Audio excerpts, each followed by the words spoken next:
We'll pass to the new chapter of Standard 9, Chapter 10, Gravitation. We have already learned in Chapter 8 and 9 about the motion and the force acting on this, how the motion changes by the action of the force, how the force changes the speed and the direction. Suppose when you drop something from a particular height, it falls down. Motion of the planets around the earth, moon, etc. What is the reason for this? So some force is acting on it. It was Isaac Newton found out that the same force which is acting on these objects. You must have heard about the story of Apple and Isaac Newton. And this force is called the gravitational force. Now we'll discuss about what is meant by that is the universal law of gravitation. Now, according to the universal law of gravitation, every object in the universe attracts each other. The force acting on the object is directly proportional to the product of its masses and inversely proportional to the square of the distance between them. That is, every object in the universe attracts each other.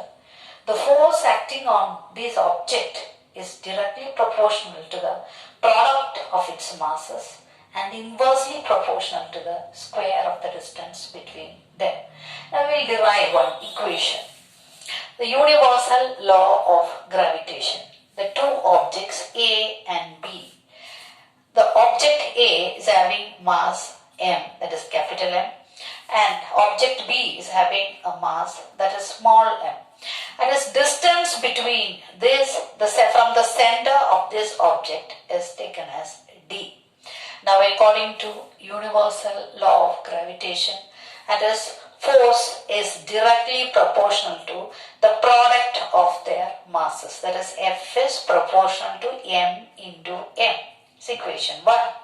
Now it is inversely proportional to the square of the distance between them. That is d squared. F is inversely proportional to d squared.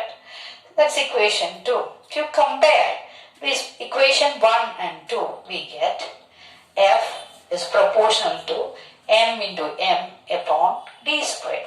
If you want to change that as proportionality constant, multiply it with a constant, that is g. G is called the gravitational constant.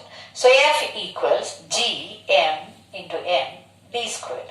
Now we can calculate g from this equation. G is equal to F d squared m into m. That is, according to the universal law of gravitation, F is proportional to the product of the masses and inversely proportional to the square of the distance between them.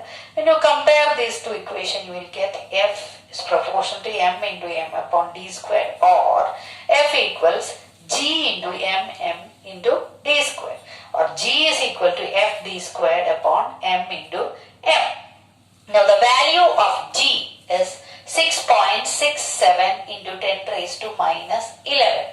Now let us calculate the unit of g. From the equation itself you can calculate the unit of g. That is force. Force is measured in, that is in Newton. Force is measured in Newton. Distance is measured in meter squared. Upon, and mass is measured in kilogram. That is kg squared. So this is the unit of gravitational constant g. That is g equals 6.67 into 10 raised to minus 11 Newton meter squared per kg squared. Now let us discuss about the free fall. Now let us see how the free fall which is taking place.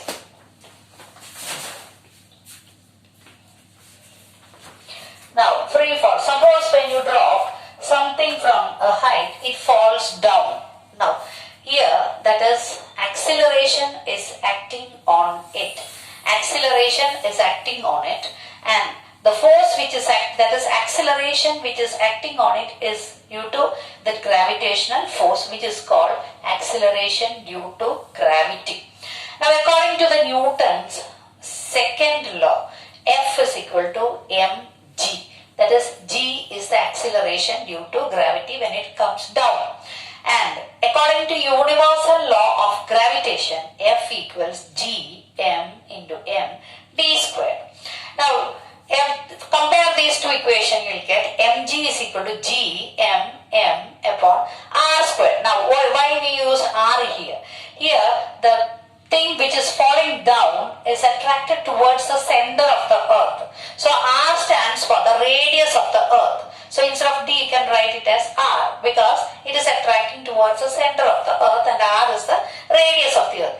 That mass of the object it cancels. So g is equal to g m upon r squared. That is, F is equal to mg. That is according to Newton's second law of motion. F is equal to mg.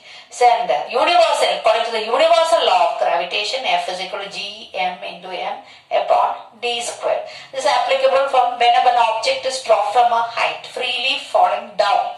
So mg is, when you compare the first and second equation, you can get mg is equal to g m upon r squared, because d is equal to, can take instead of d r, because the object is attracted towards the center. R is the radius of the earth. So g is equal to g m upon r squared.